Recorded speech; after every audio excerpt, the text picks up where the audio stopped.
ce geste de toi viendra mon secours.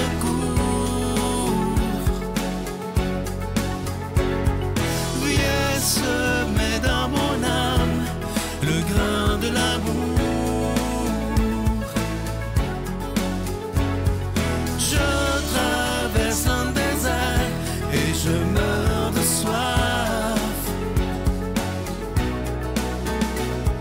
Montre-moi le mystère qui garde la foi.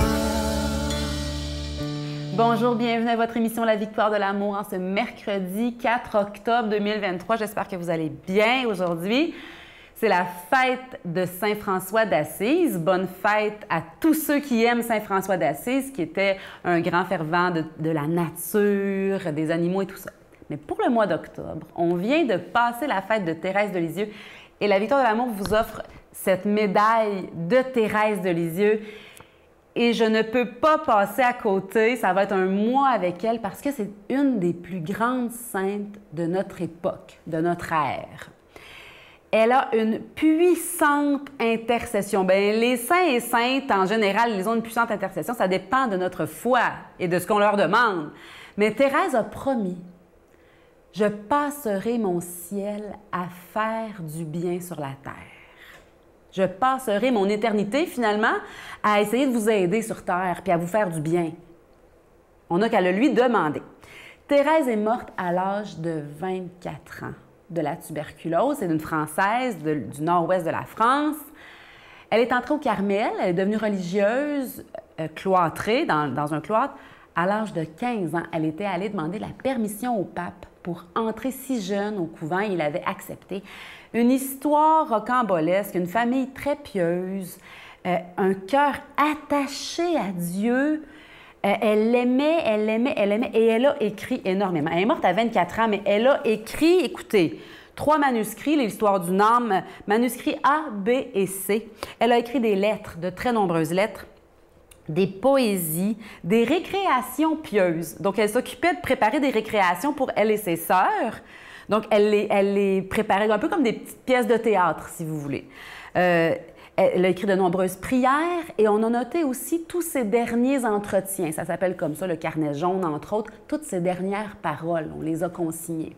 On pressentait qu'elle était sainte. On pressentait dans son entourage que son message transformerait notre monde et c'est ce qui est arrivé. Thérèse a dit des choses, a écrit des choses qui bouleversent nos vies.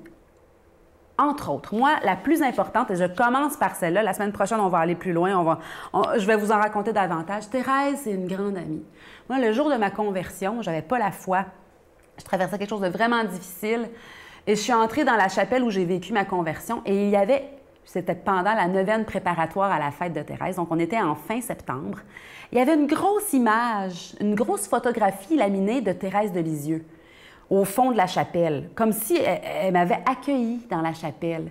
Et j'ai dit à la petite religieuse qui m'avait accueillie, je dis, c'est qui elle? Pourquoi il y a une photo d'elle? Puis elle m'a expliqué. Donc, c'est la première sainte de qui j'ai entendu parler avant même de rencontrer l'amour de Dieu pour moi, avant même de comprendre que Dieu est vivant, qu'il m'aime et qu'il veut m'aider, il y a eu Thérèse, qui a comme préparé le chemin un peu, si on veut.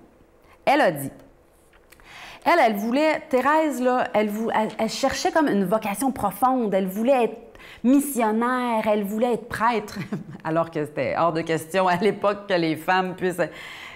Elle voulait devenir docteur de l'Église, elle voulait tout. Et elle a dit qu'en lisant la lettre aux Corinthiens, elle a compris que sa vocation, c'est l'amour. Et je suis tellement d'accord avec elle. Notre vocation à tous, c'est d'aimer. Notre Père qui es aux cieux, que ton nom soit sanctifié, que ton règne vienne, que ta volonté soit faite sur la terre comme au ciel. Donne-nous aujourd'hui notre pain de ce jour. Pardonne-nous nos offenses, comme nous pardonnons aussi à ceux qui nous ont offensés. Et ne nous laisse pas entrer en tentation, mais délivre-nous du mal, car c'est à toi qu'appartiennent le règne, la puissance et la gloire pour les siècles des siècles. Amen. La Victoire de l'amour vous invite à venir vivre des moments inoubliables en Italie en compagnie du Père Michel Marie, Christine Michaud, Miguel Padilla et Sylvain. Nous visiterons Venise, Padoue, Florence, Sienne, Assise et Rome, la ville éternelle. Célébration eucharistique avec le Père Michel Marie. Nous assisterons aussi à l'audience générale avec le pape François au Vatican, du 2 au 13 juin 2024, avec Spiritour au 514-374-7965 ou 1-866-331-7965.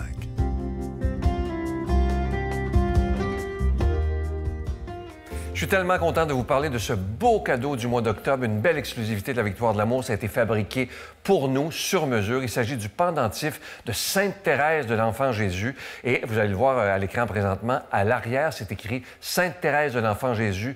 Priez pour nous. Je vous rappelle que ça vient avec la chaîne. C'est en acier inoxydable, donc ça ne ternira pas. Et le bijou, il est déjà béni. Ça s'offre tellement bien en cadeau et c'est très discret. C'est vraiment de toute beauté. Je vous donne l'adresse en vous disant que vous le recevrez avec un don de 25 $. Et si vous en voulez deux, avec un don de 40 $. La Victoire de l'amour, case postale 120, succursale Boucherville à Boucherville, J4B 5E6, je vous la redonne. La Victoire de l'amour, case postale 120, succursale Boucherville à Boucherville, J4B 5E6. Également par téléphone, par carte de crédit du lundi au vendredi de 8h30 à 16h30 dans le 514-523-4433, 523-4433 ou sans frais le 1-888-811-9291,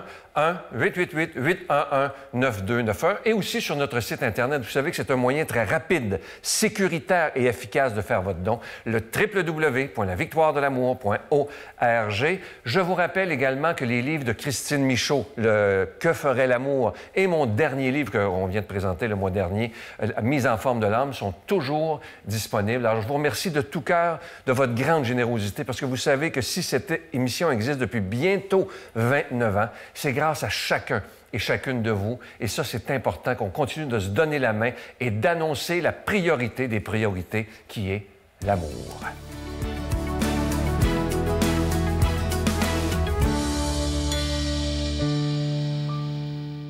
Mon Dieu, donnez-moi la sérénité d'accepter les choses que je ne peux changer, le courage de changer les choses que je peux et la sagesse d'en connaître la différence. Amen. On rejoint tout de suite pour son homélie l'abbé Éloi Gillard.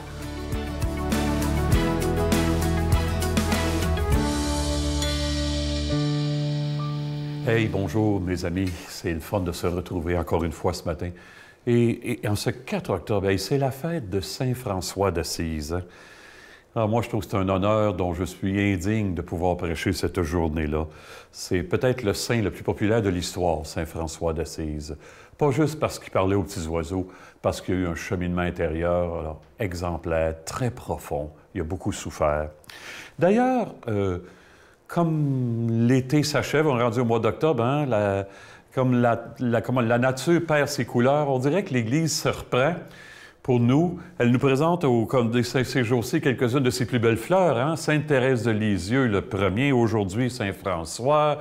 Saint-Denis s'en vient. Saint Bruno. Le 15, Thérèse d'Avila, c'est pas n'importe quoi. Ignace d'Antioche, le 17. Hey, c'est incroyable. Tout du monde qui nous font avoir honte de ne pas être des meilleurs chrétiens. Qu'en pensez-vous? Bon, bien, on y va. Quand même, on va essayer d'avancer avec tout ce monde-là. Il y a tellement de belles choses à découvrir. On est dans l'Évangile de Luc. En cours de route, un homme dit à Jésus, « Je te suivrai partout où tu iras. » Jésus lui déclara, « Les renards ont des terriers, les oiseaux du ciel ont des nids, mais le Fils de l'homme n'a pas d'endroit où reposer la tête. » Il dit à un autre, « Suis-moi. » L'homme répondit, « Permets-moi d'aller d'abord enterrer mon père. » Jésus répliqua, « Laisse les morts enterrer leurs morts. Toi, va annoncer le règne de Dieu. » Un autre encore lui dit, « Je te suivrai, Seigneur, mais laisse-moi d'abord faire mes adieux aux gens de ma maison. » Jésus lui répondit, « Celui qui met la main à la charrue et regarde en arrière n'est pas fait pour le royaume de Dieu. » Hey, dans mon coin de pays, puis j'imagine que ça ressemble beaucoup à ça dans le vôtre aussi, hein, il n'y a pratiquement pas une usine, pas un commerce qui n'a pas son affiche « Nous embauchons ». On sent qu'il y a comme un espèce de sentiment d'urgence, hein, qu'il faut trouver du monde, puis ça presse. Puis le Christ aujourd'hui, on dirait qu'il s'essaye aussi, mais on dirait que Jésus essaye plus de décourager le monde que de les encourager. Qu'en pensez-vous? Les 3 interactions qu'on vient d'entendre dans l'Évangile, oh, que ça n'a pas l'air facile de suivre Jésus. Hein? Ben, on va les repasser vite, vite. Enfin, on va essayer d'avoir du temps pour les faire tous les 3. Hey, je te suivrai partout où tu iras, dit le premier. Les oiseaux du ciel ont des nids, les renards ont des terriers, le Fils de l'homme n'a pas d'endroit où reposer la tête. Je pense que Jésus veut nous dire, attention à ne pas trop te laisser couler dans l'hyperconfort. Telle voiture inégalable, tel fauteuil tellement confortable, tel cellulaire tellement sophistiqué, tel restaurant incomparable, etc., etc. Il n'y a rien de mal là-dedans. Mais attention de ne pas nous laisser enfermer parce que suivre le Christ va être de plus en plus difficile. Êtes-vous d'accord avec moi là-dessus? En même temps, vous le savez autant que moi, ce qui nous fait vivre, ce qui nous rend heureux, là, c'est le bien véritable qu'on est capable de faire naître chez les autres. Et moi, j'ai toujours aimé la pastorale jeunesse à cause de ça, capable de focusser avec des jeunes. Regarde ce que tu portes, c'est tellement beau dans toi, là. Hey, il faut faire un bout ensemble pour que ça vienne, pour que ça sorte, que ça porte son fruit, ça. Bon, OK, alors, garder un style de vie simple pour mieux suivre Jésus. Deuxièmement, il dit à quelqu'un, « Suis-moi. Hey, permets-moi d'aller d'abord enterrer mon père. » Jésus répond, « Laisse les morts enterrer leurs morts. » Quelle affaire! Je pense que Jésus veut nous dire, attention de ne pas se laisser arrêter dans le passé, par le passé. Hein? On a tout un passé qui nous arrête pourtant. Hey, il y a un proverbe juif, je pense que je l'ai déjà dit, hein? Un proverbe juif que j'aime citer des fois. « Chaque personne est le reflet de son enfance. » Hey, ça, c'est vrai. J'ai 61 ans. Plus je lis, plus je vois comment j'ai hérité de mon enfance. Hein. Mais laisse-toi pas enfermer là-dedans. Il y a un amour plus profond que ça. Alors voilà, quand tu découvres l'amour de Dieu, tu sens que, comment je dirais, ton passé, tes blessures peuvent être un tremplin pour aller plus loin dans la vie. Pas facile d'affronter ces blessures, hein? Pas nous autres qui va les guérir, c'est Dieu. C'est Dieu qui va le faire lui-même, ça. Mais s'abandonner à Dieu dans ce sens-là, oh là là. L'Église, c'est quoi? L'Église, c'est une communauté, c'est une belle gang dans laquelle on a des témoins qui nous témoignent qu'il y aura toujours un amour plus profond que le mal le plus profond au-dedans de moi. Hey, je me souviens, j'ai changé de paroisse, vous savez, récemment, et avant que je quitte une autre paroisse, il y a une paroissienne qui m'a dit « Tu m'as fait cheminer, tu m'as fait du bien. » Hey, ça m'a impressionné, je ne m'attendais pas à ça. Hein? Une autre me disait, moi aussi, je récite comme toi la prière d'abandon de Charles de Foucault. Mon Père, je m'abandonne à toi, fais de moi ce qu'il te plaira. Mais je finis toujours en disant, mais tu sais que je suis bien peureuse, hein? Mais Jésus nous prend tel qu'on est et avec ça, il va nous permettre de faire un bout de chemin qu'on n'attendait pas et qu'il nous bénisse en ce sens. Père, Fils et Esprit Saint, bonne vie. À bientôt tout le monde. Je vous salue Marie, pleine de grâce. Le Seigneur est avec vous. Vous êtes bénie entre toutes les femmes. Et Jésus, le fruit de vos entrailles, est béni. Sainte Marie, Mère de Dieu, priez pour nous pécheurs, maintenant et à l'heure de notre mort. Amen.